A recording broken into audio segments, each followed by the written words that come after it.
I hope I am not now. Please give it a thumbs up, that would help. So, hello everyone, thank you for virtually attending this talk. Before I begin, I want to point out that the presentation here is not directly related to the strategic initiative for Drupal core called Automated Updates, even though it touches on some of the same topics. I also want to highlight that I'm super excited about this strategic initiative, even just the words automated and updates in the same sentence, it's amazing. But the fact that it's a strategic initiative for Drupal core, also very exciting and important. So even though this talk is not about the initiative, I want to encourage everyone to check it out. Talk to the wonderful, smart, and talented people that contribute to this initiative. And if you get the chance yourself, please help make the initiative a success through the various forms of contribution one can do. Also, this is my first session actually on DrupalCon North America. So I hope you all will find my accent exotic, but hopefully also understandable. This accent and myself, we are from Trondheim in Norway, where I work as at a Drupal consultancy company called New Media. We specialize actually in Drupal commerce, making tailor-made solutions for large retail chains, online-only brands, and everything between those. And I also want to point out that this talk will be about different aspects of automation, and it will several times mention the service Violinist Io. And I have to say that there are maybe objectively good reasons for doing so, but even so, I have to mention I am also the founder of this service. But before we look at that service, and before we talk about automation, let's just set the stage for why we want to do that. Because this talk is not only about automation as a concept, it's also about security. Specifically, security and open source. I just realized there's a caption thing that I can enable.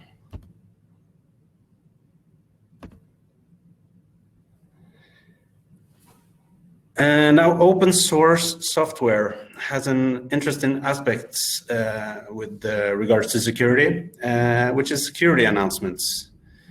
For people in favor of closed source ecosystems, this probably sounds laughable. Just the fact that one announces a security problem and the fact that the code is open source, this might lead to people thinking that every security announcement will reveal the nature of the security hole and make it easy to reverse engineer and exploit. This might not be the case, however, at all actually, but it does highlight one aspect, and that is the time factor. The time factor is important as a site owner. It's important to discover a security update fast and react fast, as attacks might be automated within hours of the vulnerability being published. And many here probably know about and remember Drupalgeddon, where there were automated attacks on the internet within hours of the security release. In addition to this, security releases quite often trigger targeted manual attacks, which also could happen within a short period of time. So here we have set the stage, basically, security releases, they happen, and automated attacks, that's happening right now. In general, attacks, they happen all of the time, and they're most likely automated. So as we see, attacks are being automated. In my opinion, there really are no other options for securing our sites. The solution is even more automation. So let's combat automation with even more automation. So what we want to do is, in this talk and generally, identify the manual steps a site owner takes, and we want to automate them. And I'm not talking about automate some of them, we're going to automate all of them, 100% of them. So for this talk, I want to focus on how a manual process looks for a new Drupal security release, and then go through what automating all parts of it might look like. But before we do that, let's look at a very simplified model for automated updates. It consists of just one step. Discover plus patch. The main reason I mention this here is that the Automated Update Initiative is developing exactly this. What this approach means is this: have the security part in the code base, have the discovery part of the security release in the code base, then use this very same code base to also download and self-patch or possibly swap the update to the code base. So with this one-step model, there are no external services and no waiting for a continuous integration pipeline.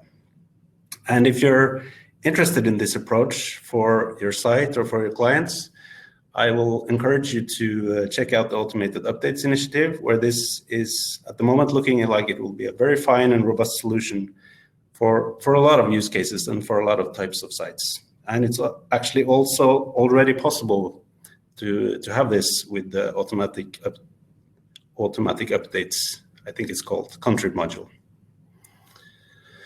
But for the purpose of this talk, however, I will divide this manual process I'm talking about of rolling out a secured and up-to-date site into a model with 3 steps. These are the steps. It's discover, patch, and deploy. As we can see, 3 steps is 3 times as many steps as just the one step we just looked at. But we are not, in this case, using 3 steps as an approach to make it harder for ourselves. We are using it for mainly 3 reasons. We want to make sure the changes needed for the security release is checked into our version control system. We want to make sure that the project is tested, built, and deployed according to the continuous integration and continuous deployment pipelines we have for the project. And we want the same transparency for our updates as for our regular code check-ins. But again, if your project or website does not have a version control system, or maybe you don't have a continuous deployment process, the one-step method of discover plus patch might be totally sufficient for your needs. And even though I would argue that version control and continuous deployment pipelines are now actually within reach for projects of every size, I understand that some might have simpler needs. Then I would say consider the rest of this talk maybe as an inspiration for your next project where you maybe will implement these tools. So now we're going to go through these 3 steps. The first step we've called discovery. And for many people, this is indeed a manual process. They are following security accounts on Twitter maybe, or they subscribe to newsletter or feeds, or maybe someone are combining them into some sort of a Slack notification system or a pushover notification system. Or maybe you actually just turned on update notifications on your website, for example, your Drupal site. The approaches here are similar, but they share one crucial thing, and that is that someone has to react to something. And this is the very definition of manual, namely, someone has to do something manually. The next step is to patch. Depending on your workflow, this could mean one of many things. Maybe you apply a patch to your code base and commit that to your source control system. Maybe you apply a patch through your package manager, or maybe you update your framework, for example, Drupal. Maybe you do this by starting a script that does things for you. But either way, many people are forced here to intervene in some way, clicking a button or starting a script or running a command, for example. The third step to our description of a process here is to deploy. Now, the deploy step might, for some people, mean dragging files into an FTP folder or logging into a server and running a command. Those are typical manual steps, and then some might already have this fully automated. I would say out of these 3 steps I'm describing, this might be the most common to have automated. But of course, not everyone has it automated, and we will look at a simple example of automating it in this talk. Now, those were the 3 steps in the model we have for this presentation. And now let's talk about automation. I personally, I love automation. I love it so much. I have probably written scripts for things I ended up doing just once. And some of you probably do the same thing, which means we spend hours on something that might save you a minute every other week. For example, I have now written 3 different versions of a script to automate booking a court to play squash at my gym. I don't play it nowadays. Let's say that it's because of Corona, but I used to play it about once a week. And it would take me about a minute to go into the website and book a court manually. So let's just think about the hours I have spent writing 3 different versions to automate this process now. It means probably in 28 years, I might start saving a couple of minutes. And that's only if I stop at only 3 different versions. Anyway, let's instead now talk about how much time you can save with automation. And I want to talk about that in the context of our 3 simplified steps for a security release process, which we are seeing here for the second time. So this is where we want to end up at the conclusion of this talk. We want automated discovery, we want automatic patching, and we want automatic deployment. Let's start with step number 1, automated discovery. I think many people feel like they have automated discovery because they are automatically notified somehow. And in some way that is correct. However, if we imagine automation as a chain that is just supposed to execute one step after another automatically, it comes to a stop here. And the reason is that the receiver of this granted automated discovery is a human. And humans are usually not something you can automate and attach logic to, at least not to my knowledge. So what you want from your discovery automation is to notify a robot, to notify a machine. And they can start doing things based on this right away. There are many ways to achieve this, but in this presentation, I'm going to talk about Violinist.io. Violinist.io has this first part of automated discovery built in with no setup necessary. The discovery process is automated and your projects are swiftly queued if an affected package is released for your project. And as an extension to this, I want to highlight 2 somewhat exclusive features of Violinist that makes the service more automatic in the discovery phase and more reliable than other security updaters. And the first one is about the fact that automated PHP security tools are not automatic. PHP projects generally get their security advisories from the canonical database for this. It's called the PHP Security Advisories Database. And most large PHP projects contribute their advisories here, like Drupal, Symfony, Magento, Typo3, and so on. And many projects and the Composer tools utilize this as part of this so-called discovery automation. And there is even a plugin to make it impossible to install packages with known security vulnerabilities. However, additions to this database are added by humans, people like you or me, which are creating pull requests with advisories, which in turn must wait for another human to get merged into the database. Now I know this because based on one of the metrics on GitHub, I'm actually the #1 contributor to the database. I just found out. And I can tell you right now, several of the Drupal security advisories have been added days after they were published.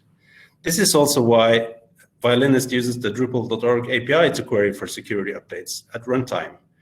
And so it can discover that a new version is security release literally seconds after it was published. And one other interesting piece I would add about Violinist.io in this context is advisories about Drupal contributed projects. Now, in the world of Composer, as many of you probably know, that means the same version in this slide, that is the version 1.10.0, can exist in 2 different code bases, but they're referring to different releases, and one of them has a security release and the other does not. So this is simply impossible to use with the general PHP security advisories database. This is actually detected by Violinist quite exclusively and benefit the automated security updates we are talking about here. And a fun anecdote here is that I once got all of the Drupal contrib security advisories added to the PHP security advisories database and quote, quote, broke the internet, at least the PHP part, for about half a day. So now it's not in there anymore. Anyway, all of these two exclusive parts are, of course, open source as well. Our next step in our process is automated patching. There are several tools for automating the patch part of the process, and some of them might literally patch your live systems, for example. Some might do automated commits to your version control system, and some will create a merge request for you. And Violinist Io is in the latter category. In my not so objective opinion, there are several advantages to this. For example, this means you can run your whole chain of continuous integration even on these automated patches. And if you wanted, that also means you can basically turn on and off the automation of it all, since the automation just does the same job as a human. So if you wanted to replace the automation with a human again, you can do that.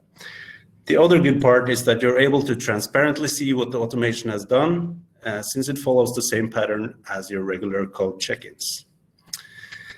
And the final piece in the puzzle of automated patching is merging these merge requests automatically, which can be done with several tools, for example, GitHub Actions, Mergify, Kodiak, Gitlab Ci, and so on. The last step to the automated process is to automate the deployments. Automated deployments or continuous deployment is a space where we have many existing solutions. And it's fairly common to already have this in place, as I mentioned earlier. You can use any of the services pictured and several, probably dozens more. And I will not cover this in depth, as I'm sure there are entire conferences dedicated to the subject. But the gist of it is one has to deploy the security updates, and a continuous deployment approach to deployment would cover the automation part of it in our three-step model here. This slide says it's demo time. That's going to be exciting. And it's not 100% live demo, since looking at different versions of loading animations are not very inspiring.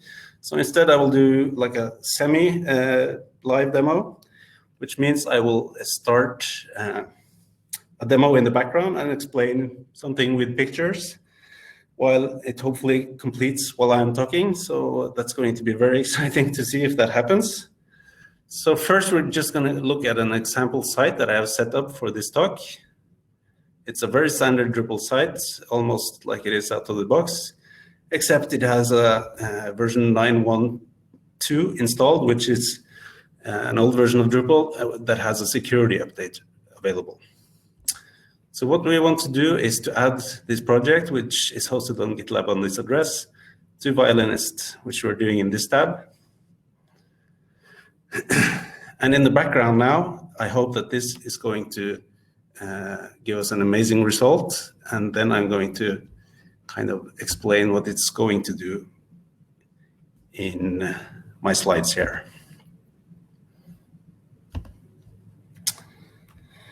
So let's first look at the different moving parts of this project that I'm demoing right now.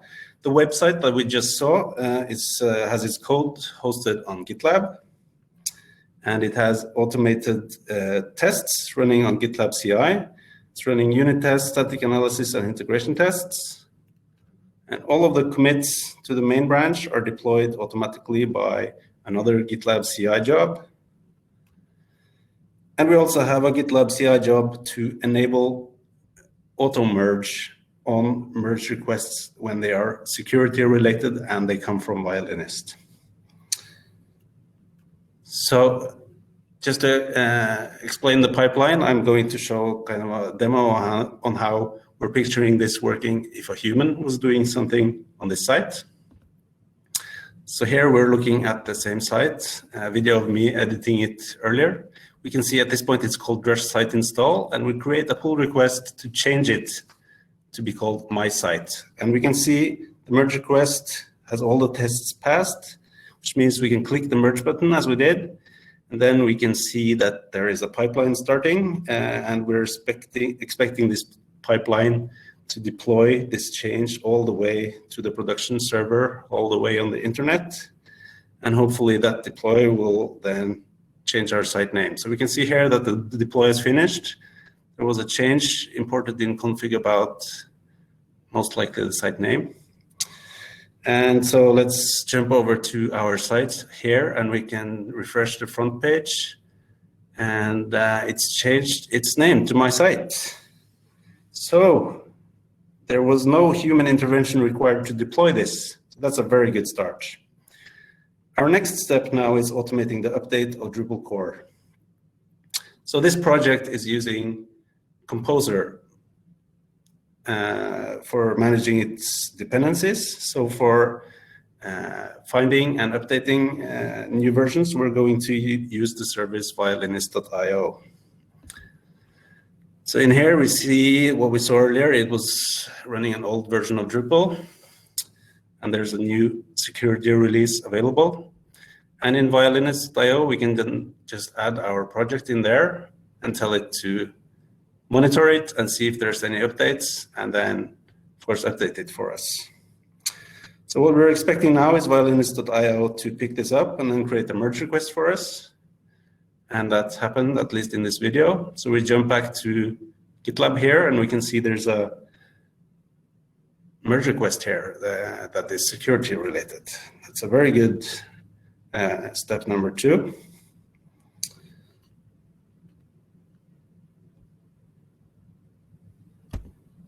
And now I'm trying to go to the next video. Okay. And as we saw earlier, when we clicked the button merge, it would automatically trigger a deploy to the production server. But clicking a button is the very definition of manual. Clicking things, we don't want that. So to automate this, we've added a Gitlab Ci step that is going to automatically enable automatic merging for us. So right now we're looking at that running, and we can see now that all of a sudden it's now set to be merged automatically. And that is based on, we have defined a rule that if it's a security update from Violinist, we want automatic merge requests to be enabled. So automatic merging of merge requests to be enabled. So now that automatic merging is enabled, you want to see the next video. We now expect, after it will merge automatically, that also the deploy will happen automatically. And all of that without clicking anything. So we can see here, it was merged because the automatic merge was enabled. And as a consequence, it also started the deploy job. And this should get automatically now deployed to our production server. And we're going to see how that goes. Here we are back at the production server. And there we go. Here is the live site updated to the latest version of Drupal, and there was no human intervention whatsoever. And of course, granted, in this demo, there was one human intervention. It was me adding the project to Violinist.io. But of course, if a security update were to come out next Wednesday, for example, I could be asleep. And in the meantime, my live environment would be updated with the latest version, with the proper commits in place and all the integration tests run and the proper deployment run. So very exciting to see what happened in the background. We can see here at Violinist that while I was talking, it found out there was one update available. So now we are expecting this to create a merge request. Seemingly it didn't do that, but that's only because it actually did do that. And it was enabled automatic merge on it, and it was automatically merged. And as we are speaking, actually it's being deployed. And now it's done deploying. So very exciting. Let's go back to this one and see what version of Drupal we're now using. And we are now up to date with no human intervention whatsoever. So with that relief that it all worked. Let's jump back here. And I will enable some captions.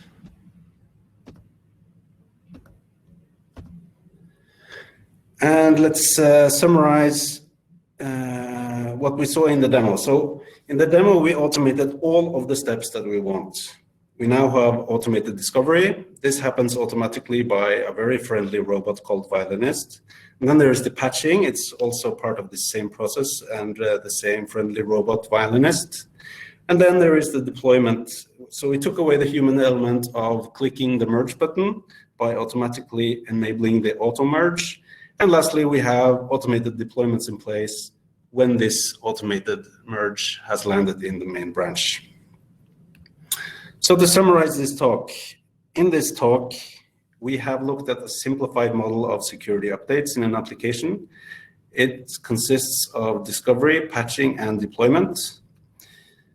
And we have now achieved automation in all of these areas.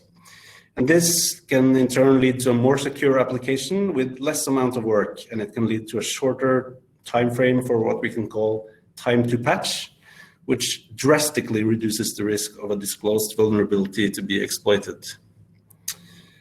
I'm going to show some example numbers here on the screen from a scenario where a company is doing manual security updates instead of automatic like we have seen. So for example, the discovery phase could be a person subscribing to security updates. They might be asleep, maybe there's a 6-hour delay for them to discover it. And then there's the patching phase. Maybe they're not in front of a computer. Maybe they have to be within the company network.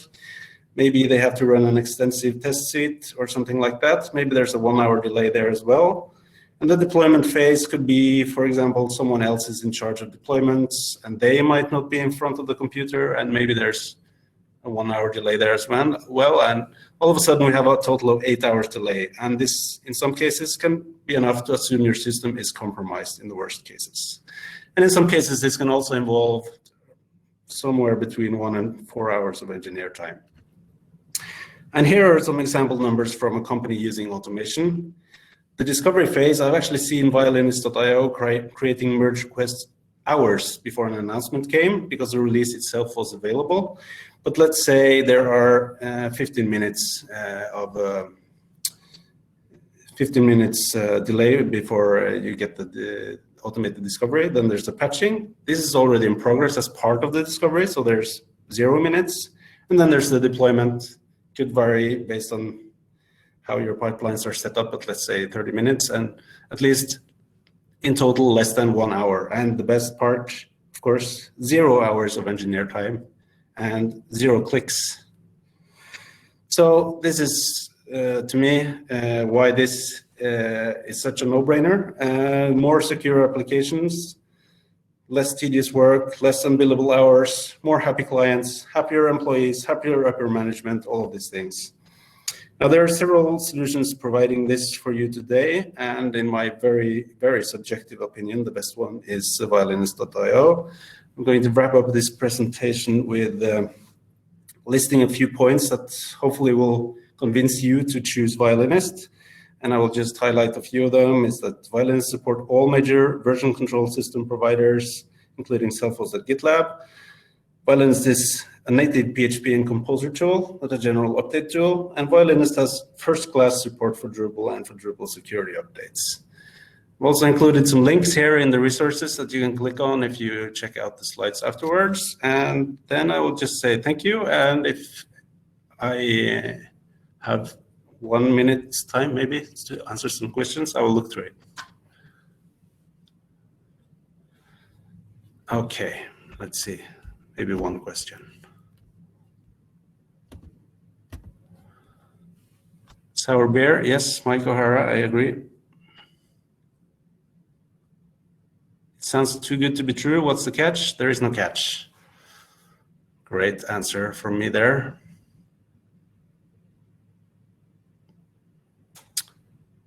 Okay, I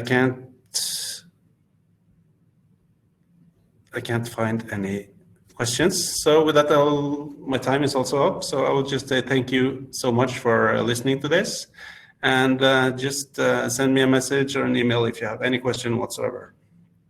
Thank you.